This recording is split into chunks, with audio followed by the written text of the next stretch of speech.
Hello and welcome to Leilani Drinks the Brown Stuff in our renovated barn area.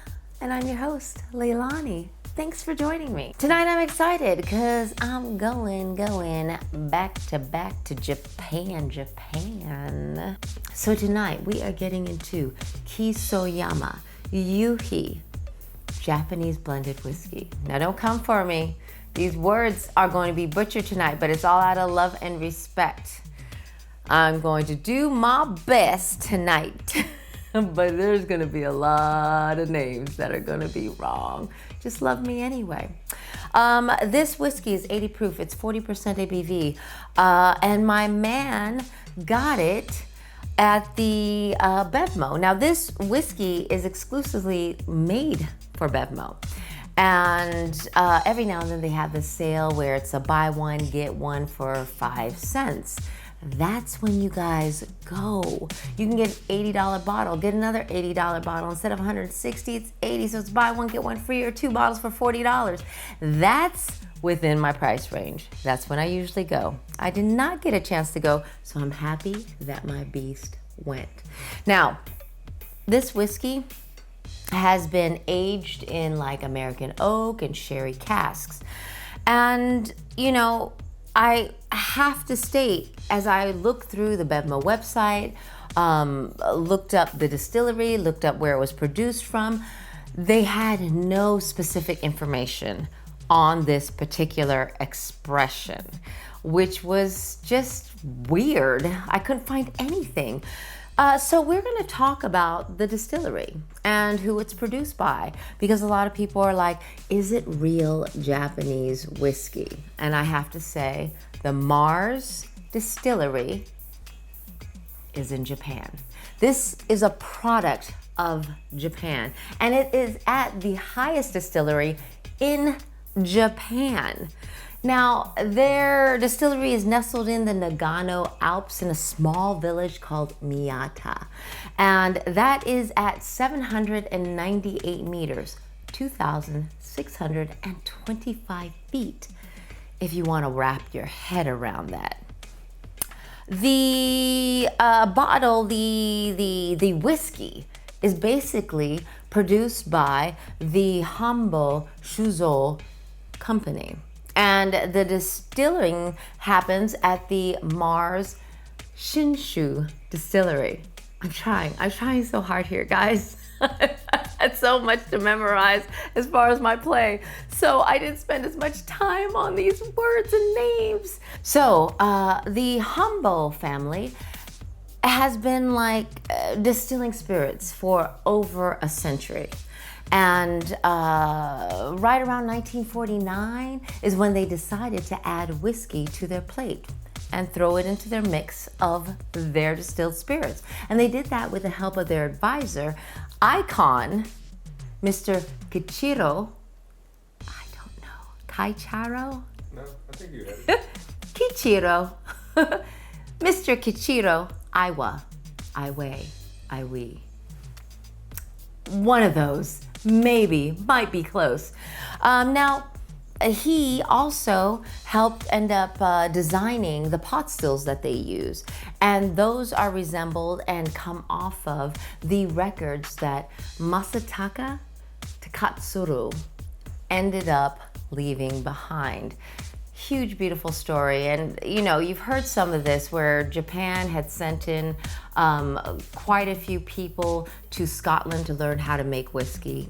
He was one of those dudes.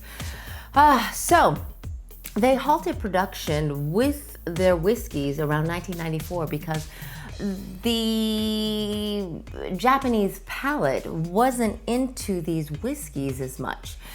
So they ended up halting production, and up until about 2008. 2008 was when they saw the whiskey market start, inclining. People started becoming more interested in different types. And then around 2011 is when they jumped back in the market to start making this whiskey.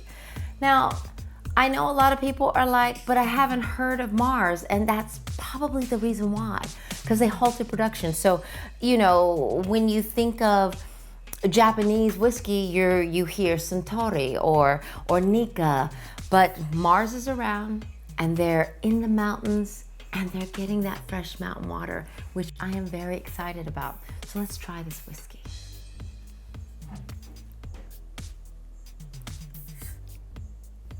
There's a dab.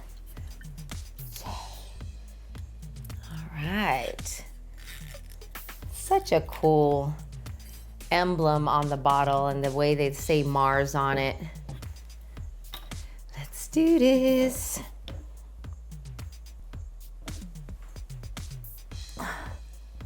Oh, that was kind of fast. I wasn't expecting all that real quick.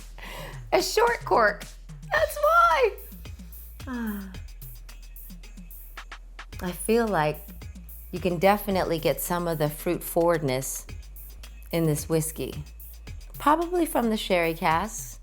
I feel like I smell some fresh like melon and some strawberry. Bit of apple maybe? The color's nice. Got a nice little caramel look to that. So let's do this. Woman's po, woman's po. Gotta get that woman's po. Oh, short corks. This is what happens. Now this whiskey is just, it looked almost slightly cloudy for a second, but now I don't see that. So maybe it's chill filtered, but it doesn't say. So, I smell a little smoke. Is that cinnamon? Just slight. And a little peppery backdrop. Woodsy. This is nice. Let's try it. Okay. It is definitely their take on, obviously, Scottish whiskey. I felt the slight burn at the beginning, a little bit of the smoke in the middle, and ending with like a peppery finish. Burnt. Like maybe a burnt kind of toffee, marshmallowy kind of goodness happening here, guys. And just a hint of smoke. It's very light, very easy. The flavors don't layer as, I don't know how you say, they don't intermingle as nicely as I would like. They're kind of there, but it's definitely smoother now by like the third, fourth sip. I'm not feeling the hotness flash like immediately. It's more towards the middle now. And the smokiness is just ever so slight and towards the end.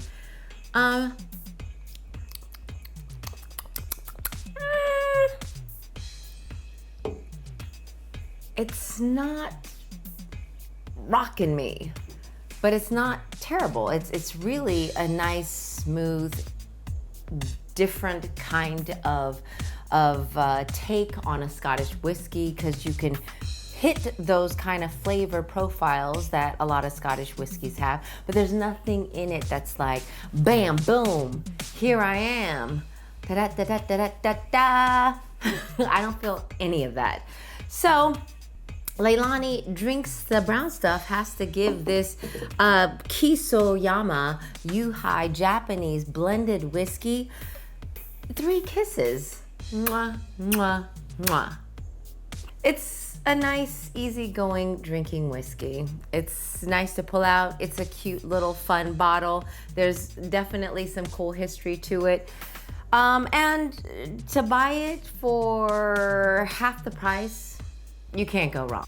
That's how I will say it. Would I spend $40 immediately on this again? Most likely not. But would I try it again, allowing someone to try some Japanese whiskey that wanted to ease into it, that probably didn't want some of the harshness of Suntory or some of the Nikas? Yes. So the quest for my favorite Japanese whiskey is still out there. I'm on a mission. Cheers.